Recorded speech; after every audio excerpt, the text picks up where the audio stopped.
122 of the October 7th war. We start with an update on fatalities. IDF fatalities since the start of the October 7 massacre have risen to 562. That's up by 1 since our last update. The people of Israel grieve with the family of Sergeant First Class Reserves Shimon Yoshua Asulin, 24, who fell in battle in the southern Gaza Strip. An operational update: the IDF is making intense progress towards the goal of destroying Hamas's military infrastructure in the wake of 10/7. Yesterday, Prime Minister Benjamin Netanyahu briefed the government on our progress toward eliminating Hamas. For the completion of that military objective, the Prime Minister explained 3 things must happen. First, the destruction of Hamas's battalions. The IDF has already destroyed 17 of Hamas's 24 battalions, killing 10,000 terrorists, with a similar number wounded and knocked out of action. The IDF is now working to destroy the remainder of Hamas's military machine in the southern Gaza Strip.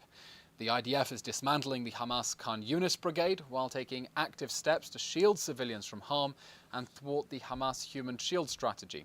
To that end, the IDF has operated humanitarian corridors to allow Gazans to escape combat areas, despite Hamas trying to stop them leaving and use them as human shields. And we've already seen around 100,000 Gazans temporarily evacuate from western Khan Yunis alone.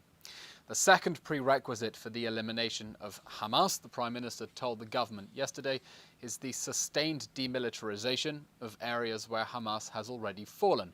That is why the IDF is conducting targeted raids in the north and centre of the Strip to prevent a resurgence of the terror threat. The IDF will need to exercise overarching security control in the foreseeable future because it is the only actor that can prevent Hamas from regrouping and reconstituting its terror army and then attempting to perpetrate the same atrocities as on October 7th. Third, the neutralization of Hamas's underground military infrastructure. We expect this to take some time considering the depth, literally the depth, of the Hamas human shield strategy, positioning its assets under civilian facilities. The tunnels under Khan Yunis alone extend dozens of kilometers long. Over the weekend, the IDF revealed it had destroyed a tunnel shaft containing an underground elevator leading to a Hamas hideout, and that just gives you a sense of the scale of the underground military assets that must still be neutralized. An update on UNRWA. Israel's policy, as the Prime Minister articulated in yesterday's government meeting, is that it is time to begin the process of replacing UNRWA with aid agencies that are not compromised, co-opted, or in cahoots with terrorists. The world must stop relying for aid distribution on UNRWA and draw instead on the rich experience of UN agencies that have already conducted emergency relief in conflict zones. They exist and it's time to use them.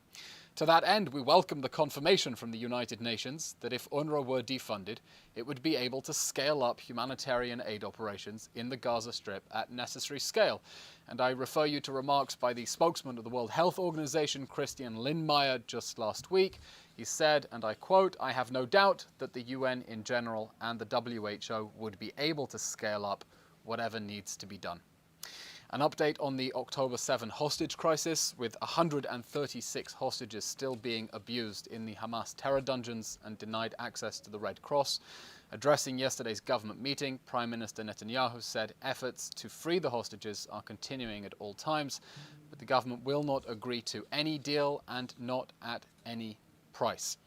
An update from the northern border, where Hezbollah continues its aggression since October 7th in flagrant violation of UN Security Council Resolution 1701. Tens of thousands of Israelis are still displaced. Defense Minister Yoav Gallant met last night with senior US presidential advisor Amos Hochstein.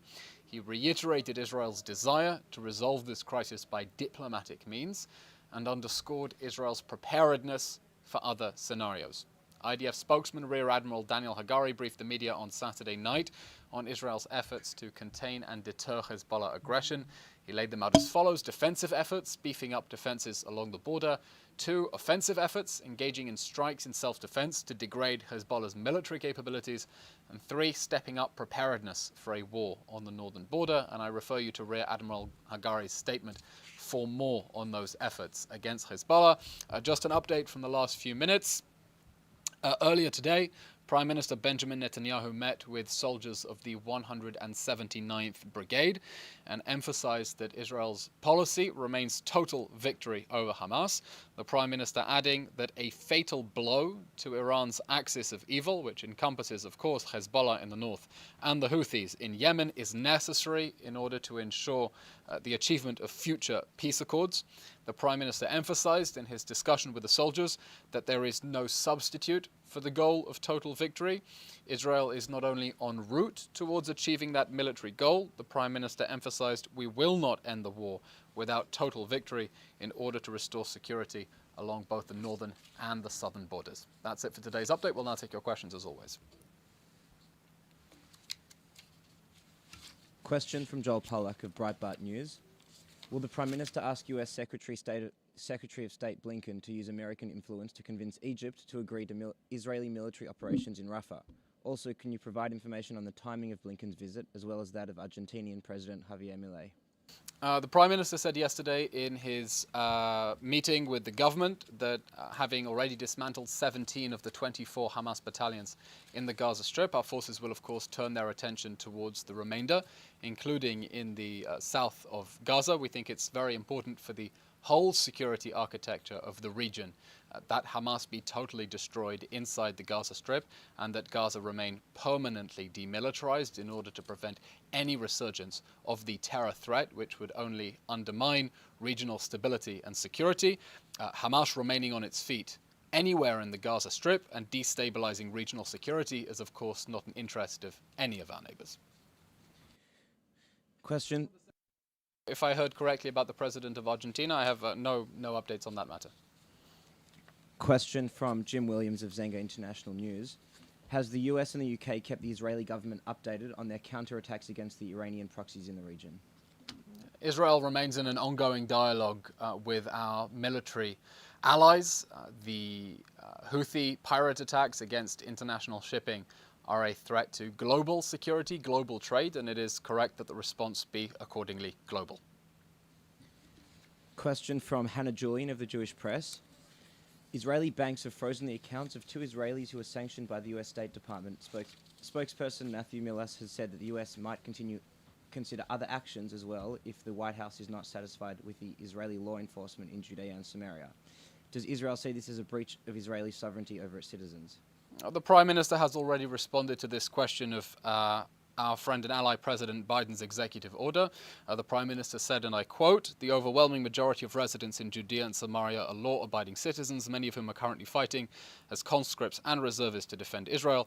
Israel acts against all Israelis who break the law everywhere. Therefore, exceptional measures are unnecessary." That's the Prime Minister's quote, and he's made no further comment on the matter. Second question from Hannah Julian of the Jewish Press.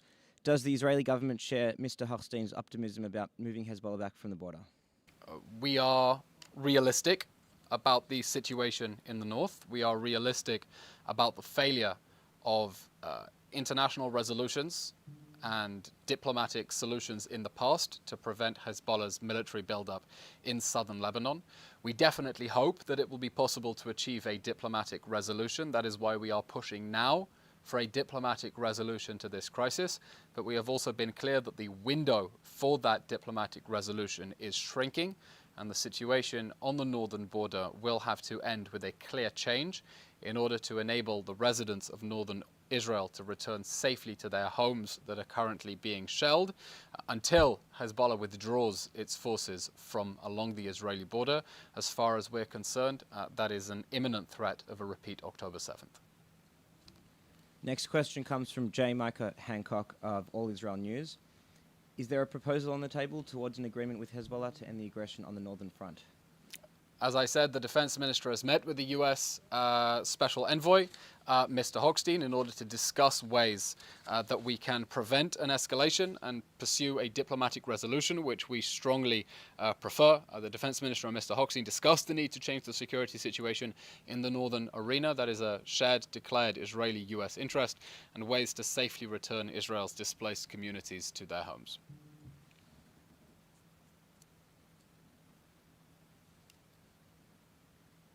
That's it. Okay, that's all we have time for today. Thank you very much, everyone, and keep safe. Thank you.